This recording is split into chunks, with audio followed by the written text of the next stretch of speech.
Bonjour, dans cette nouvelle vidéo, je vais vous partager une session. On est mardi, milieu du mois de novembre.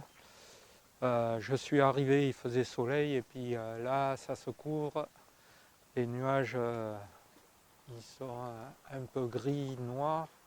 C'est pas terrible, mais enfin, j'ai regardé la météo.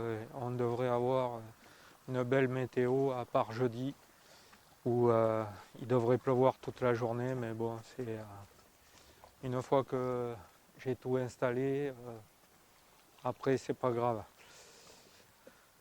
Donc j'ai positionné les cannes. Je voulais vous parler aussi des montages. J'ai rencontré quelques personnes au bord de l'eau et c'est des gens qui débutent et bien évidemment euh, lorsque je commence à parler de montage de fuite, montage libre, et bien apparemment ils ne savent pas ce que c'est. Donc je vais faire le point là-dessus déjà. Pour ceux qui connaissent, eh bien, écoutez, c'est pas grave, hein. Ceux qui ne connaissent pas, c'est juste une petite mise au point. J'ai démarré la pêche de la carpe comme ça aux techniques modernes il y a plus de 30 ans. Et déjà au départ, on parlait du montage de fuite. Alors, qu'est-ce que c'est que le montage de fuite? Le montage de fuite, c'est-à-dire qu'on a le plomb qui est bloqué. Voilà. Et qui a la possibilité de se détacher en cas de casse ou au moment de lancer, on casse le montage. Donc il faut que le poisson puisse se libérer du plomb. D'accord? Donc il est bloqué, mais lorsqu'on tire dessus, la graffe doit pouvoir se libérer. Voilà. Pourquoi montage de fuite? Montage de fuite, c'est parce que lorsque le poisson prend l'appât, il se redresse. Normalement, il faut qu'il ferme la bouche. C'est rare quand il aspire et il recrache, c'est rare quand il se pique. Mais bon, ça peut arriver. Donc, quand il aspire, il ferme la bouche et il se redresse. À ce moment-là, avec un montage bas de ligne assez court, enfin assez court, j'entends par là aux alentours entre 15 et 20 cm, eh bien, il va rentrer en contact avec le plomb. Et ce qui va le gêner un petit peu, c'est qu'il va avoir une petite piqûre. Et donc, il va sentir quelque chose qui le gêne au niveau de la bouche.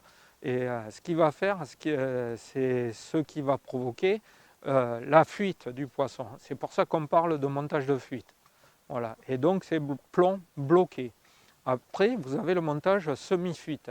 Semi-fuite, c'est-à-dire qu'on va mettre une butée. C'est-à-dire que le plomb est libre jusqu'à la butée. Et donc, on peut varier les distances entre le plomb et la butée. Généralement, on peut mettre 20 cm, voire plus, ou 5 cm, 10. C'est à vous de voir. Ça, c'est le semi-fuite ou semi-libre. Voilà. Et ensuite, vous avez le libre. Le libre, c'est-à-dire qu'il y a toute une liberté au niveau du plomb. Et donc, avec ce système-là, quand vous êtes en montage libre, c'est-à-dire que le plomb est libre et la ligne coulisse le long du plomb. Donc il faut adapter au niveau du rod pod, quand la canne est posée, il faut adapter, moi je pars du principe qu'il faut adapter, quand on pêche en montage libre, il faut adapter au niveau du réglage du frein, c'est-à-dire qu'on va le régler légèrement plus dur, de manière à ce que si le poisson tire et qu'il rentre en contact avec la tension de la ligne, c'est-à-dire au niveau du moulinet. Et ensuite, moi ce que je fais, c'est que, et je pars du principe que dès qu'on pêche en montage libre, il faut avoir la bannière complètement détendue. Et c'est ce que je fais parce que il arrive des fois que les poissons prennent votre prêche, la prennent et, reculent avec ou la déplacent. Après, ils la reprennent, ils la déplacent. Ça m'est arrivé avant que je pêche comme ça. Je pêchais en montage libre et je pêchais à l'ancienne avec des bas de ligne de plus d'1,20 m. Voilà. Et ça m'est arrivé. Le poisson prenait mon èche, me prenait du fil. Et là, à cette époque-là, je pêchais pick-up ouvert. Voilà. C'est-à-dire que je mettais un caillou dessus et dès que le poisson prenait, mon caillou tombait et donc ça me donnait la touche. Bon, bien évidemment, j'étais à côté des canets. Voilà. Donc le poisson prenait et hop, il relâchait. Il prenait, il me faisait tomber le caillou et il relâchait. Et j'ai eu, ça m'est arrivé également maintenant en pêchant les cannes sur le rod pod, exactement la même chose. C'est-à-dire que le poisson prend et il relâche. Et donc avec la ligne détendue, eh bien, vous avez une détection de touche qui est presque immédiate, comme à la tresse après. Mais le fait d'être libre, c'est-à-dire que si jamais le poisson part à droite ou à gauche, eh bien, vous aurez la détection pareil, puisque le plomb reste sur place. Et j'ai eu en pêchant en montage de fuite, des fois en pêchant de nuit, je me suis aperçu que le matin, je me suis réveillé et j'avais une ligne qui était complètement passée par-dessus les autres. Et aucune détection, le détecteur n'avait pas sonné, ni rien. Et là, avec le montage libre, c'est-à-dire que le poisson qui prend et qui se déplace, qui fait un arc de cercle par rapport à votre canne, et bien de suite, vous avez, puisque le plomb reste sur place, vous avez la détection de suite. Voilà, c'est un des avantages. Et ensuite, le deuxième avantage, c'est-à-dire que quand vous avez des poissons méfiants, ils prennent à lèche et ils essaient de se débarrasser de l'hameçon parce qu'ils sentent quelque chose. Donc ils vont essayer, ils vont remuer un peu la gueule et ils peuvent se servir du poids du plomb pour s'enlever l'hameçon. Donc avec le montage libre, vous aurez la détection de suite. C'est-à-dire que vous allez avoir votre écureuil qui va monter, hop, redescendre, monter, redescendre. Et à ce moment-là, il ne faut pas attendre. N'attendez pas le départ, vous prenez votre canne, vous ferrez. Tant pis si c'est un petit poisson, ça ne fait rien. Il était au bout, de toute façon, il ne pêchait plus. Donc, il faut ferrer de suite. Et quelquefois, je peux vous garantir que si vous êtes fil tendu et tout ça, vous n'avez aucune détection. Alors que fil détendu, vous avez de suite la détection. Voilà, je vous ai expliqué en gros ce que c'était le montage de fuite, le montage libre et le semi-libre ou semi-fuite. Je vous retrouve tout à l'heure. J'ai positionné mes cannes, je ne suis pas très loin. Je mets toujours 2 bouillettes sur fil soluble sur chaque canne. En démarrage, c'est ce que j'ai fait. Je n'ai mis que ça, que 2 billes. Quelquefois, une demi-heure après, j'ai un départ, mais là, pour le moment, donc 2 heures après, j'ai amorcé un petit peu, j'ai mis quelques bouillettes. Et donc, écoutez, c'est parti et je vous retrouve tout à l'heure, j'espère avec un poisson.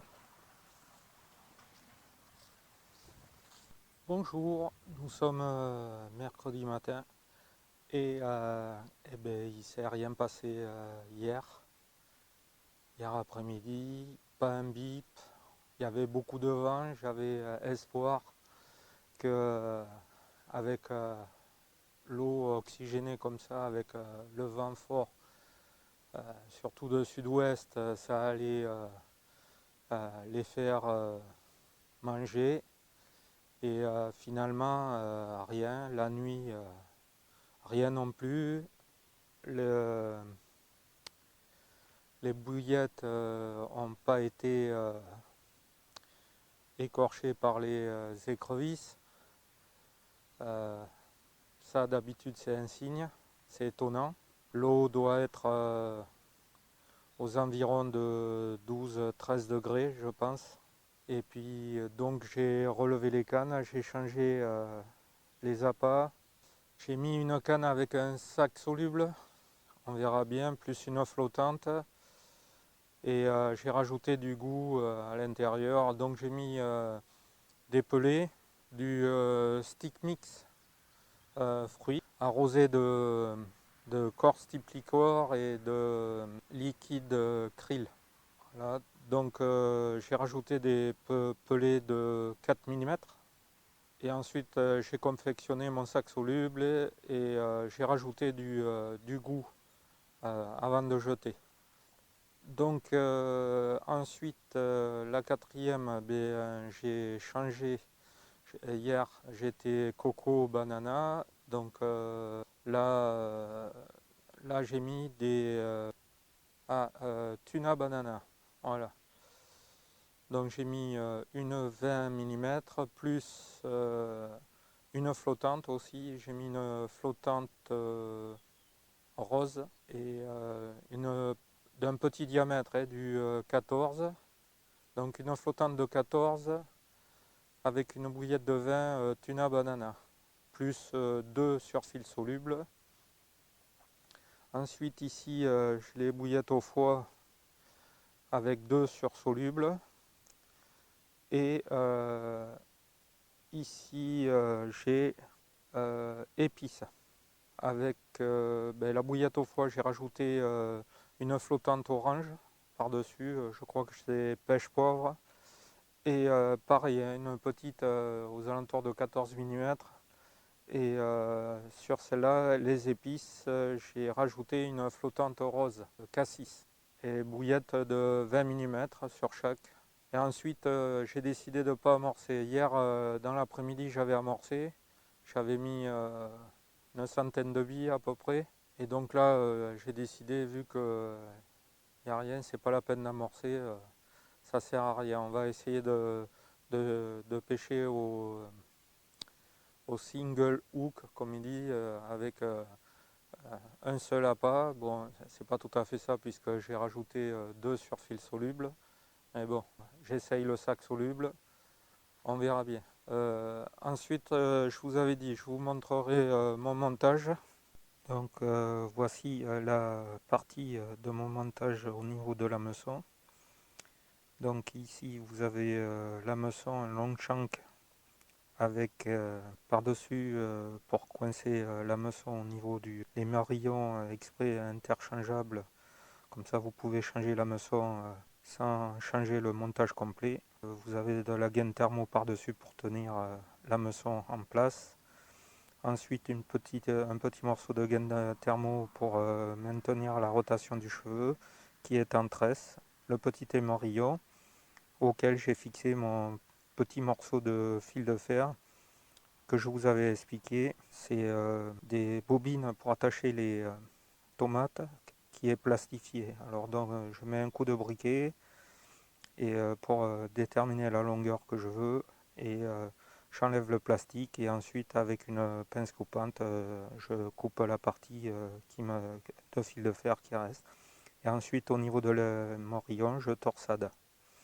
Ensuite le bas de ligne c'est du fluorocarbone d'environ 17 cm avec du crimp de chaque côté, lequel dans l'agrafe il y a un émerillon à anneau sur lequel j'ai mis une espèce d'agrafe qu'on peut changer rapidement le bas de ligne.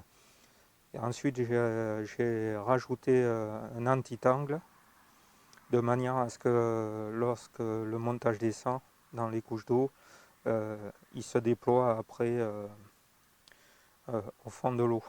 Et ensuite donc j'ai 1 mètre de lait de corps, une agrafe plomb un plomb de 110 grammes.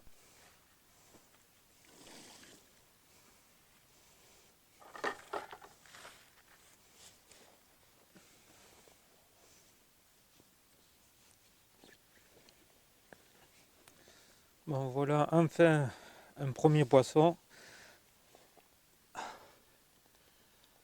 Voilà, pas très gros, mais ça fait rien. C'est un poisson. C'est le principal. Magnifique quand même, avec plein de petites écailles un petit peu partout. Bon voilà. Je l'ai pris avec tuna banana en diamètre 20 plus une flottante rose de 12 mm ou 14, je sais plus. Enfin voilà, je vais la remettre à l'eau et je vous dis à bientôt.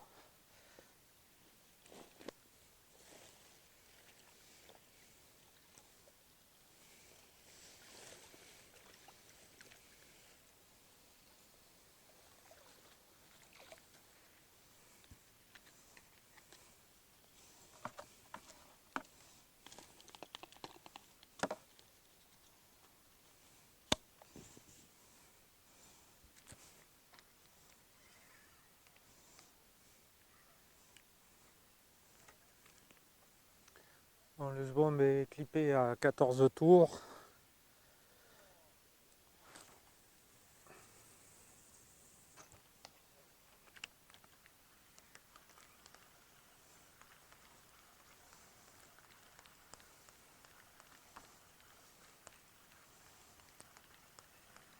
J'ai mis des graines toastées, un mélange, et j'ai rajouté du chène à vie, 3 pelles de chène à vie, plus un peu de jus de la cuisson du chène à vie.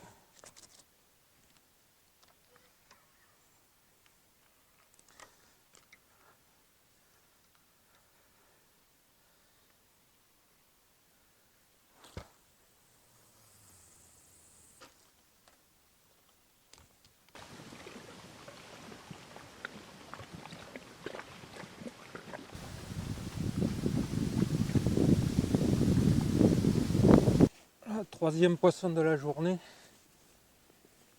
Nous sommes jeudi et ça fait troisième poisson en 1 heure de temps. Là, cette fois-ci, le vent s'est levé et apparemment ça a l'air d'oxygéner l'eau, puisque eh bien, en 1 heure de temps, 3 poissons. Tout à l'heure, j'ai fait un petit poisson, et je voulais réécher et relancer la canne. Et au moment de relancer, l'autre est parti. Donc j'ai fait 2 poissons en 10 minutes. Et ensuite, voici celui-ci. Bon, allez, on va le remettre à l'eau et je vous dis à bientôt.